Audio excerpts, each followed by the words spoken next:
He said last time if the king dies, the queen takes regency. She is a 2/2/2. If the king dies in a war and the queen takes over, will we take the malice because of the stats towards the disaster? No, the queen would fix that. So one way around the Castile Civil War is probably to try and fabricate a war against one of your neighbours and then fight it and keep your king in the front line and hope they die. The other thing is you can use your generals basically as target practice. If a general is an army which is drilling, there is a chance every month that they get shot accidentally. So generals can die in the field in battles, they can die while campaigning, and they can also die during drill accidents. Drill accidents are pretty rare, but they do happen. However, if a king dies in a battle, you lose 2 points of stability. So ordinarily, if a ruler dies, you lose 1 point of stability, but if it's in a battle, you lose 2. And one of the other requirements of the disaster is having that stability. We could boost the stability to slow down when this Castile Civil War happens, but I kind of want it to happen soon. Because the sooner it starts, the sooner we can finish it off, the sooner we can go and fight against Granada.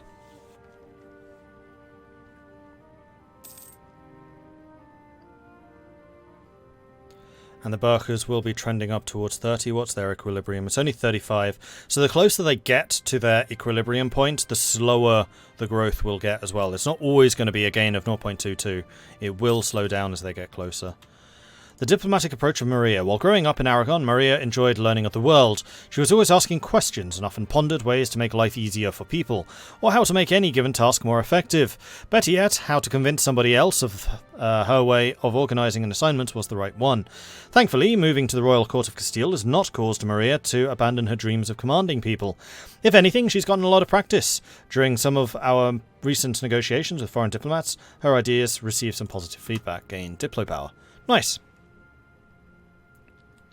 Now, in the Civil War, we shouldn't need the fleet, so we're going to keep the Navy mothballed. Ah, yes, that's one other thing I should talk about. The fleet maintenance. So, just like the army maintenance, you can increase and decrease it. However, the fleet maintenance, if you decrease the maintenance of trading vessels, then their trade efficiency will go down as well. So they're far less effective when they're out at sea. So, generally, there is basically no reason to touch the fleet maintenance. Just don't. If you have ships which are surplus to your requirements, mothball them instead. Because mothballing has the same effect as having zero maintenance.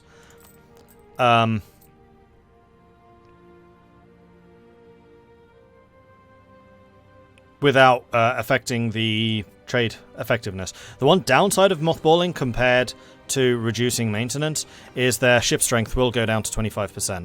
Don't worry too much about this. Ships will repair relatively quickly when they're unmothballed. Just be aware that there probably will be a period of 2 to 3 months where your ships are just going to need to sit in port and repair. When you mothball them, their strength reduces. This reduces the number of sailors they require, so your sailor pool might also get inflated a little bit. Then as soon as you unmothball, you are going to have this sudden usage of sailors, because you use sailors to repair ships. So that is another thing to be aware of. If you're a country which is kind of on the borders of not having enough sailors, or if you have a lot more ships than you can really maintain, then suddenly unmothballing a war fleet, which has a lot of heavies and therefore uses a lot of sailors, can be problematic. That's a problem that I ran into a couple of times in my Lubeck game. Here is Castile though, big coastline, lots of sailors, shouldn't be a problem. At least not in this stage of the game.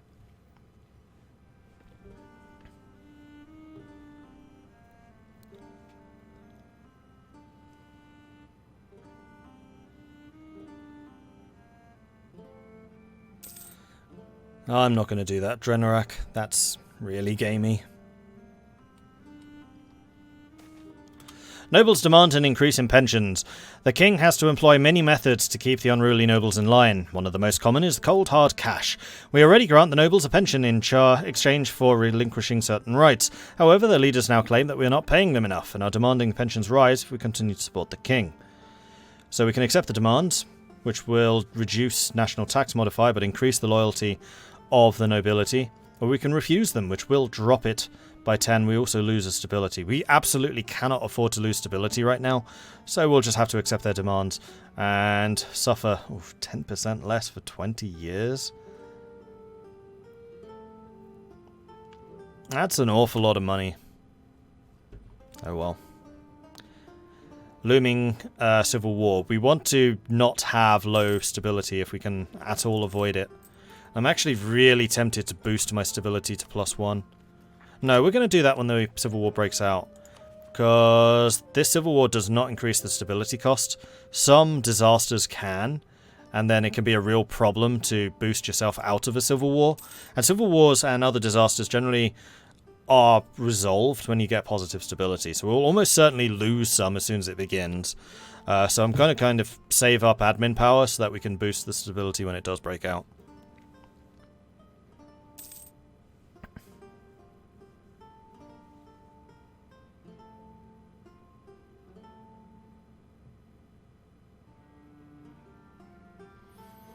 Now that is a good point. Forts. Why am I keeping these maintained? There are several schools of thought about proper maintenance of forts. Generally, I'm in the school of thought where I can always keep them maintained. I think that the benefits massively outweigh the cost. So as we talked about previously, forts do cost you 1 ducat a month to keep up. You can mothball them by pressing this button, which will reduce their maintenance cost in half. So it would then cost us 1 ducat instead of 2 ducats, which honestly isn't a huge amount. However, as long as you have a certain portion of your forts maintained at any time, you do actually gain a ticking bonus to army tradition. So right now, because we have all of our forts active, are we actually getting a bonus? You do need to have a certain number. No.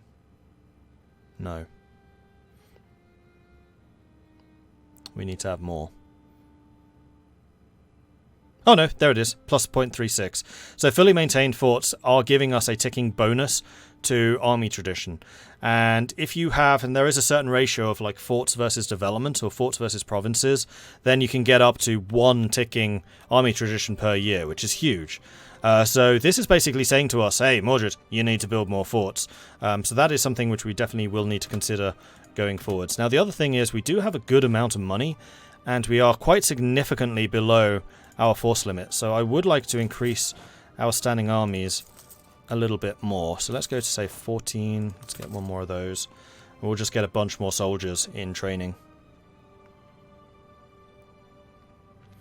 You need to have 1 fort for every 25 development. There you go. Or is it 50? Chat is now discussing whether it's 25 or 50. Regardless, just keep building forts until that number is +1 instead of plus 0.36. Right now we have about 1/3 as many forts as we need, which would rather suggest we need about 6. Because we have 2. Maybe 5. Yeah, there is a new final institution. They added that with Emperor. There's now Industrialization. That is true. Okay, so we are still earning money, which is good. We're building up our armies, which is good. We're gaining professionalism, which is good. We're also gaining drill, because we are getting all of the armies drilled. I don't think there's anything really else that we could be doing. The only thing we do need to watch is when this civil war is going to kick off. So as it gets a bit closer, we're going to need to stop drilling these guys so that we actually have the morale ready for the war. Also, I'm kind of keeping a half eye on the date, because I would like to go to war with Granada, if at all possible. That should be something we can clean up pretty quickly, except for the fact they're allied with Tunis, so we would need to defeat Granada and Tunis in order to take those territories. Hey, Zatalia, thank you very much for the raid. Welcome to Zatalia's viewers. Hello, hello, hello. How are you guys doing? What were you just playing? And yep, Dracoran, that is a very good point. Outdated forts do give you less army tradition as well. So you do need to make sure that your forts are fully up to date. So right now, it's the only fort available, so that is not particularly relevant. But with the establishment of Bastion, so at fort level, military tech 14, any forts which are not upgraded will not count or will count for less towards the army tradition value. Would having taken the stab hit accelerated the disaster? Quite possibly, yes. Generally, if you have low stability, disasters do get sped up. Aragon tells us about the Neapolitan Succession, where among the possible options they went with, we shall allow Alfonso's last testament. Naples will become independent and ruled by the son of Alfonso V. So Aragon has just lost Naples. Naples is now a free and independent nation. This is another change in Emperor. So Naples is actually kind of a viable nation to play as now, because you're not just going to be tied out under Aragon. And that's a good thing, because Naples' idea groups is really good. I really actually like Naples. I can't show you here because they haven't got them yet. But it's a really nice idea set. Another good one if you want to play like a powerful maritime nation in the Mediterranean. Do I have claims on Granada? I don't, but I am fabricating claims. Or rather, I'm doing the spy network. And in fact, that is something we should talk about, is we have now developed enough of a spy network where we can start fabricating claims. So we need to make sure that we have a diplomat available, so we're going to send home the guy from Austria. Because there is a chance that spies get caught. And if the spy does get caught, then your spy network will get reduced by a certain amount and then capped at that point for a couple of years. So it's a good thing to use spy network when it's available, because the higher it goes, the more likely it is to be discovered. So we're going to click on Granada. We're going to go down to the covert actions, and then we're going to hover over fabricate claim. Why can't we do this? Wait, who am I fabricating? Oh, I'm doing Morocco. Whoops, I'm doing the wrong people. No, I wasn't, because we were going to do a fabricate claim on Tangiers. And I still want to put a claim on Tangiers, because that gives us a possible route of expansion in the future. And then I'm going to cancel that, and we're going to get it on Granada instead, because I'm surprised that we don't have cores. Now the other thing I'm going to check is missions, to see if we have anything going after them. Own Tenerife, Aragon, Portugal, Italian, reclaim Andalusia, prepare Reconquista. Need to have at least 60% manpower. Army must be at 100% force limit. Navy needs to be at force limit. And this will give us permanent claims on Upper Andalusia and Nafarroa, which is this. So we would get permanent claims on there if we complete that mission. I find that unlikely, though. Oh no, we're only 3 units away and 3 units away. You know what? No, that is possible. So let's go and grab another 3 units. I'm going to say 2 more infantry for you, 1 more infantry for you. That's going to reach that. And then 3 ships. We're just going to build cheap ships. We'll just get 3 transports. And that will get us that mission. And then we have it all. Oh, we need, 16,000 manpower. That's where the problem lies. That's a good point. Completed estate agenda. You've completed the estate agenda, improved papal relations, giving you the following benefits. The clergy now really likes us. We get influence the curia, which is another papal influence. And I think that that is going to be further modified by how much the Pope likes us. So we're now getting a plus 50% modifier to the 2.5 we already get, giving us 3.76 papal influence a year, which is a lot. Castile can really start stacking that number up. England has accepted peace with Scotland, so Scotland must have been allied to France during the 100 Years' War. Scotland will cede Ayrshire, Roxburghshire and Dumfries. Scotland and its subjects will give up all claims in England. Scotland will pay money. So France kind of sold them down the river there. Although that will have been really good for France, because England's forces will have been busy with Scotland, allowing France to consolidate their position. My king, by virtue of the powers granted to him by God, the Pope has decided to bless us by enacting the following golden bull.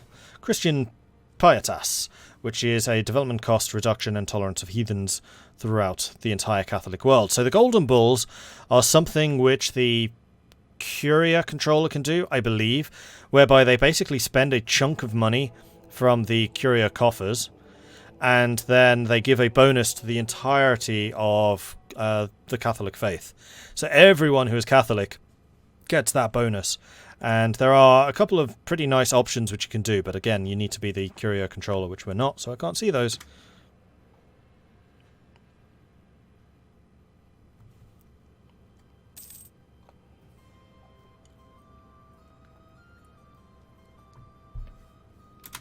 Alright, so we talked earlier about how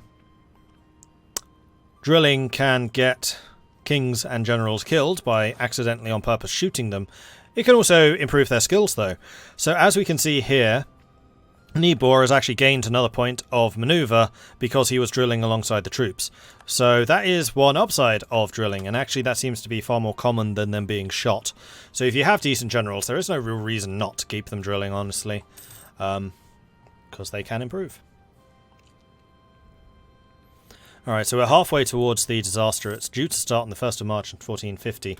It is now May 48, which means that we could theoretically declare war on Granada, although I've been stupid and have not been fabricating on them, and I really should have been. Granada's now allied with the Ottomans. Okay, that war has suddenly become a lot more problematic.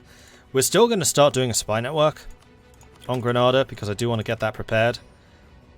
But now that's going to be really quite difficult. We could go after Morocco, which would be an easier fight, but I really don't want to lose the troops and manpower before the civil war begins. Poor uniforms. One of the cloth suppliers has been found to be supplying substandard cloth for our army uniforms. We understand that the troops are not impressed. Unfortunately, this loses us 5% morale for 2 years. Oh, no, that ends roughly the same time as the Civil War does. Okay, it's not the end of the world. It's fine.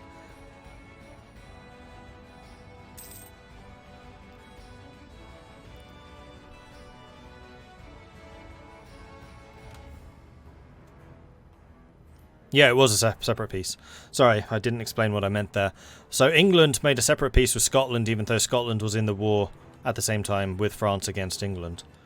So it's not France making the deal that sold Scotland, it's more that France is the reason that this war started and Scotland's the one who suffered. Austria, the Great Bullion Famine.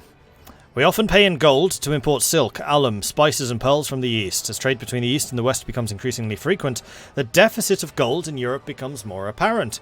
Gold has become increasingly rare commodity in our world, but the demand for these luxuries has not decreased.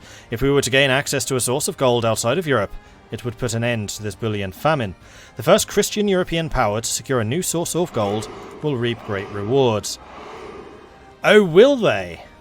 Says the Castellan, who knows that there's gold nearby, and just happens to be fabricating a claim on Morocco, which would give them potential access to Tafilat, and then access to the gold mines.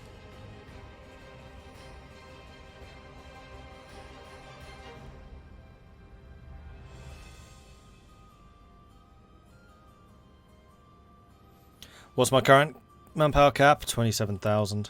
And you're right, I did only build 2 cogs. I should have built 3. I did try to click 3 times, but I guess it didn't register.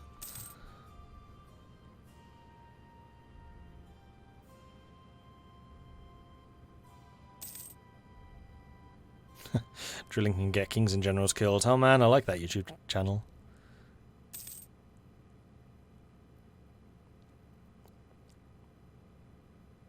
Does aggressive expansion go away after a period of time? Yes, it does.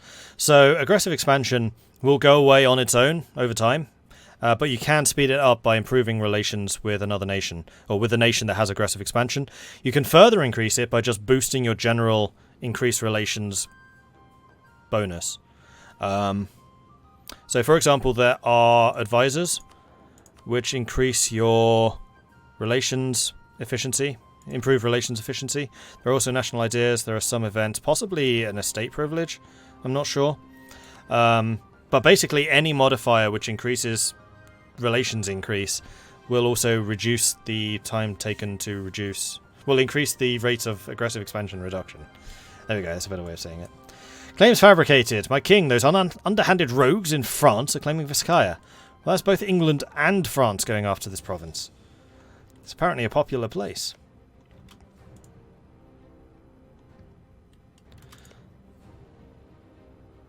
Oh, Navarra starts a junior partner of Aragon, so we're no longer allied with them because they're a junior partner under the Aragonese. I was wondering if I would get it. Actually, I might still. For reasons I'm not going to say. Because spoilers. So we're going to merge these two together. We're going to mothball them. Then we're going to merge them together with a mothballed fleet. So if you're trying to merge other ships which you've just built with a fleet which is mothballed, you can't, because then 2 ships wouldn't be mothballed and the rest of them would be. So you've got to mothball the other ships first once they're in the same province or the same port. Then you can merge them all together. So we're just bringing our transport fleets all in the same area. England has been discovered building a spy network. Naughty, naughty.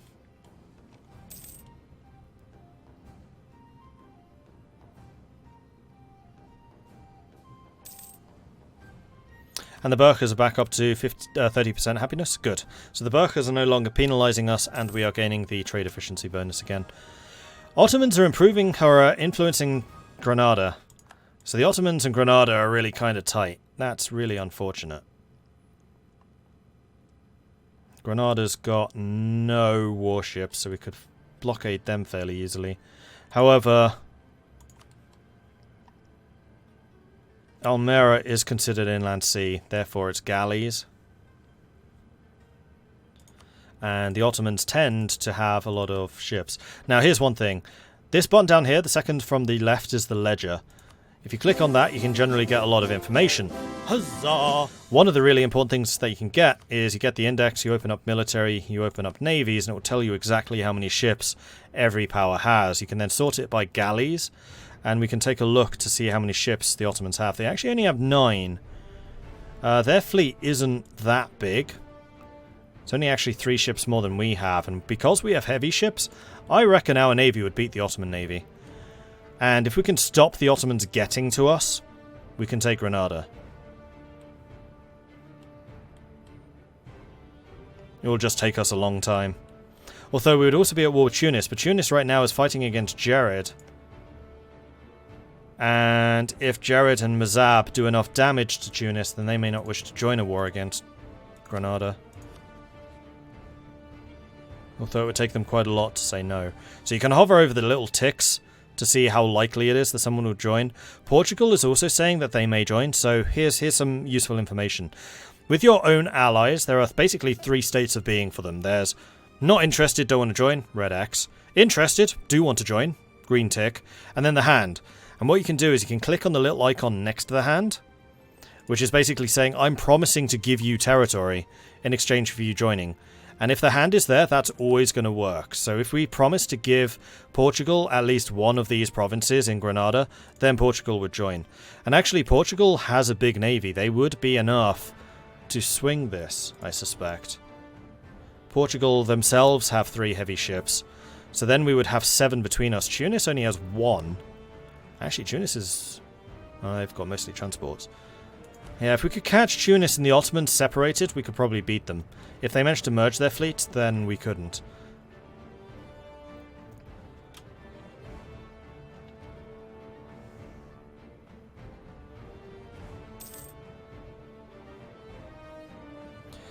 What advice to players who have played this game just a month? Follow the missions or just explore everything?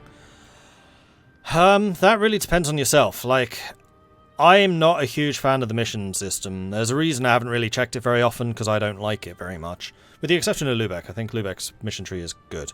It depends. If you want to have that extra guidance on what to do to make a more powerful nation, then sure, follow the missions. You can do that just by hovering over the question marks, which will tell you what they require, and then the medal, which will tell you what you get for it. And then where the arrows are, obviously you need to prepare the Reconquista before you can reclaim Andalusia. Castile seems to be primarily just, I'm going to expand into everything mission tree, which kind of bores me, so I'm not that interested.